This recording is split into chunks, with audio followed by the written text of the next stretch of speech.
আলাইকুম ভিউয়ার্স, যে আজকের এই বিজয় উল্লাসে আমার সঙ্গে আছে আরিফ।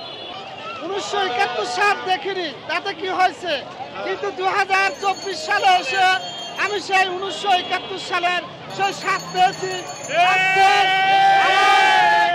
আমাদের এই জনগণ যে কলঙ্কিত ছিল, আজকে তা সম্পূর্ণ ধুয়ে দিলাম এবং দেখিয়ে দিলাম ছাত্র জনতা মরেনি, ছাত্র জনতা হারিয়ে নেই।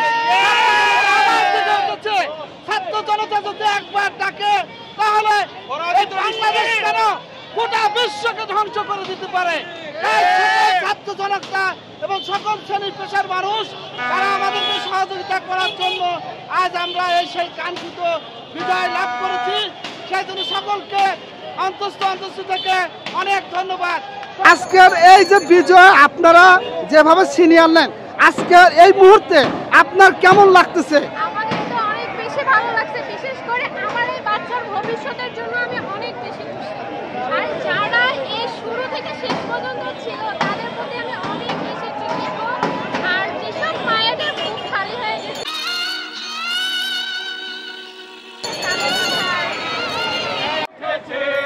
রক্তলাল রক্তলাল রক্তলাল রক্তলাল রক্তলাল রক্তলাল। আজ ছাত্র জনতার বিজয় হয়েছে, জনতার মানুষ তারা আজ বিজয় উল্লাস করতেছেন। আমরা অনেক খুশি, অনেক অনেক এই মুহূর্তে আপনার ভিতরে কেমন এক্সাইটেড? অনেক বেশি স্বাধীন আবারও বলার মতো নয়।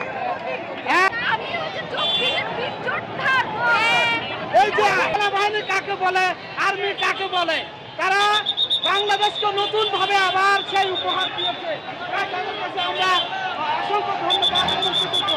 এই যে অনেক ভাইরা রয়েছে, তারা আমাদেরকে বিভিন্ন ভাবে সহযোগিতা করছে, কিন্তু অন্যান্য বাহিনীরা তারা কোনোভাবে সহযোগিতা করেনি। তারা সবসময় ছাত্রদের সঙ্গে ছিল, ছাত্রদের সঙ্গে থাকবে এই আশা ছিল। আজকে এই বিজয় আমার, আপনার, ছাত্র জনতার, সারা বাংলাদেশের সমস্ত মানুষের এই বিজয়। সেই গণ অভ্যুত্থান, সেই অসহযোগ আন্দোলন, 1971-52 সালের ভাষা আন্দোলন, এগুলো আমরা চোখে দেখি নাই, কিন্তু এই প্রজন্ম এসে 2024 সালে যা দেখালো ছাত্র জনতা, যে ছাত্র জনতা এখনো আছে এবং থাকবে।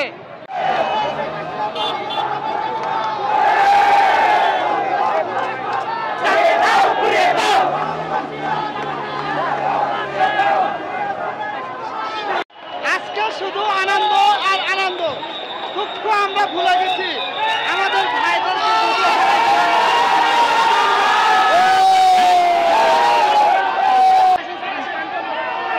আমার পিছনে সেনাবাহিনীর সেই গাড়িতে আসতেছে, তাকে কেন্দ্র করে ছাত্র জনতার যে উল্লাস, যে আনন্দ, সেই বহিঃপ্রকাশ তাদের সঙ্গে শেয়ার করার চেষ্টা করছে। এই যে পিছনে সেনাবাহিনীর গাড়ি দেখতে পাচ্ছেন, এই যে